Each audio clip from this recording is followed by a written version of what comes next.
Right. Hello, Stardust Simulation. Today, I want to talk about the cyberpunk aesthetic and not necessarily about the trailer today because I don't have any new updates on that. But I had never heard of cyberpunk. I'd never heard of all these waves and what do you call it, son? Vaporwave. No, waves and Synth I'm not talking about types of waves. I'm talking about these different aesthetics and these punks, different. lo-fi aesthetic, steampunk. I'm talking about different. Uh, man, what's the word that you use? Aesthetics. Um,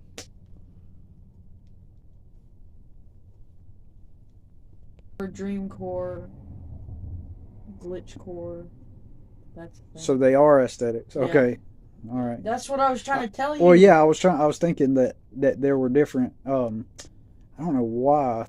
Anyways, so here's how I want to connect the cyberpunk aesthetic, or any aesthetic for that matter, into your spiritual experience in the reality. See, there was a point in time where you never heard of any kind of aesthetic. It was always something, at least for me anyway, and I'm assuming it's this way for everybody else. We're not born and all of a sudden everybody's talking about, oh, this aesthetic, that aesthetic. We're not even taught that. Um, but what happens is it's kind of like being in murky water, the reality.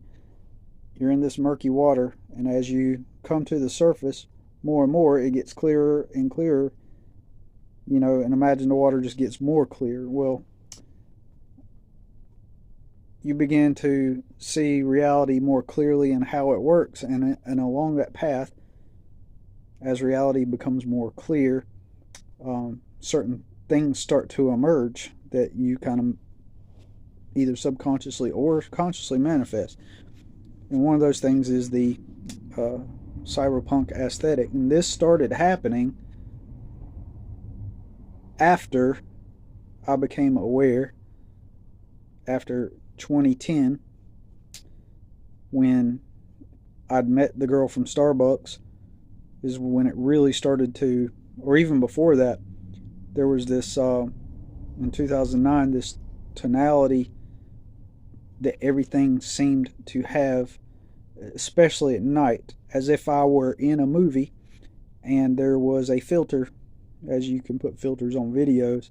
It seemed like life was like that, right? And then in 2010, as I experienced those experiences that I discussed in the Starbucks curse, um, there was a filter on the reality then that I would see through the lens of, if you really want to put it into perspective, what this filter seemed like to me of the reality at that time was kind of not necessarily in physical real life visually on a day-to-day basis, but in the movie of the mind, in the spiritual aspect of it, was this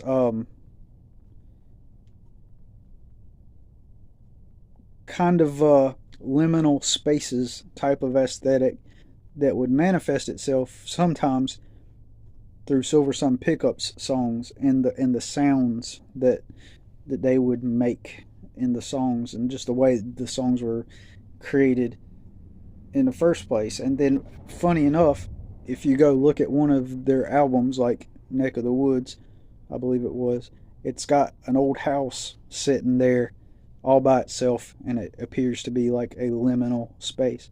If you don't know what liminal spaces are, just go look that up and you'll see what I'm talking about. But this house on on the album is like a liminal space. So sometimes that ambience and that liminal space type of sentiment that it would give me seemed to be a filter on the reality, in the same way that we now put filters on our pictures or on our videos. It's kind of crazy before that really became a thing. At least at the time, it wasn't a thing to me. I was unaware of the fact that there were filters like that at that time on our devices. So then, so I experienced a little bit of that along with the filter of that seemed to come from memories from my upbringing in my past in the 80s when I was a kid, in a way, except it was more like, I couldn't put a word to it. It just was futuristic. It was nostalgic at the same time, as if it were from the past, with colors and perceptions from my youth mixed with these futuristic post-apocalyptic type of scenarios.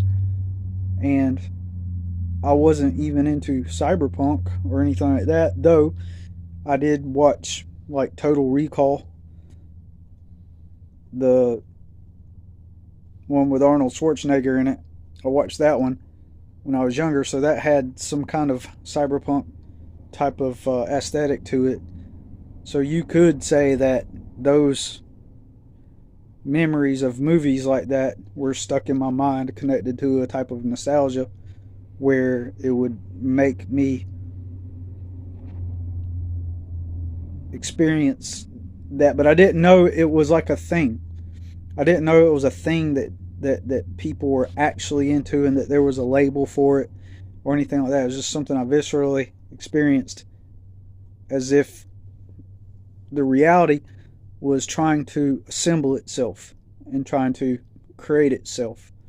And so these filters were different potential scenarios that could come to pass. And then I would have these,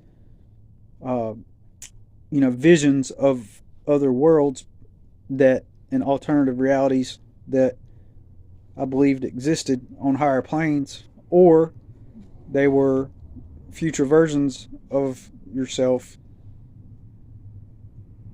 that are spiritually evolved and aware that you are you at this present moment, and that you will at some point navigate towards where they are at in the present moment. And as you're moving forward and as you're progressing forward, what you experience is the manifestation of subtleties and things that are in the backdrop, filters and certain feelings that you have on the inside. They start to manifest in strange ways. And predominantly, the one that I like the most, it depicts a cyberpunkish type of futuristic reality. That's where I saw myself in the future reality on that timeline, if that makes sense. It may sound like I'm just talking nonsense and gibberish, but many of us understand in depth. If you don't know yet, you will. A lot of us understand exactly what I'm talking about. So another part of that, what? I know K. You know K. Ik pay Adley. Uye one ik pay Adley? Esye. Alhe ide uye one anfe outway.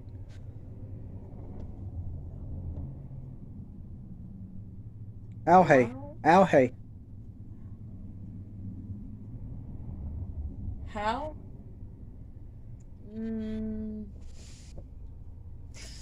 End free? I won't day. No K. Interesting, yay.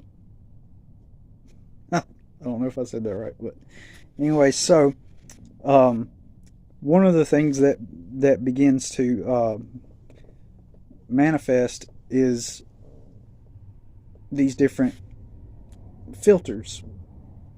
And interestingly, I'll just try to point this out real quick, is I'd always had these liminal. I never knew what liminal spaces were. I thought the weirdly nostalgic yet,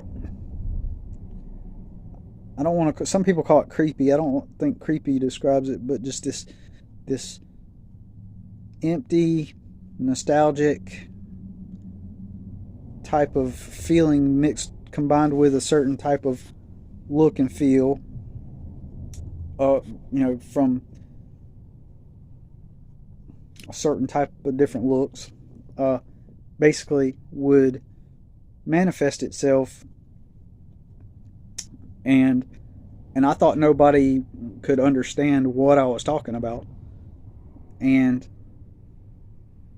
I never shared it with anyone. It was something that I could not even put into words, and so I started to, you know, just I went on like this for years until recently this year.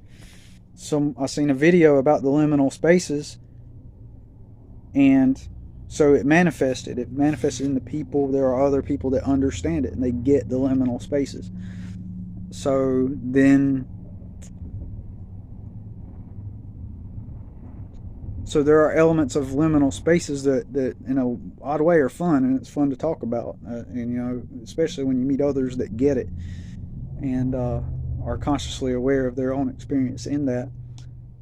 And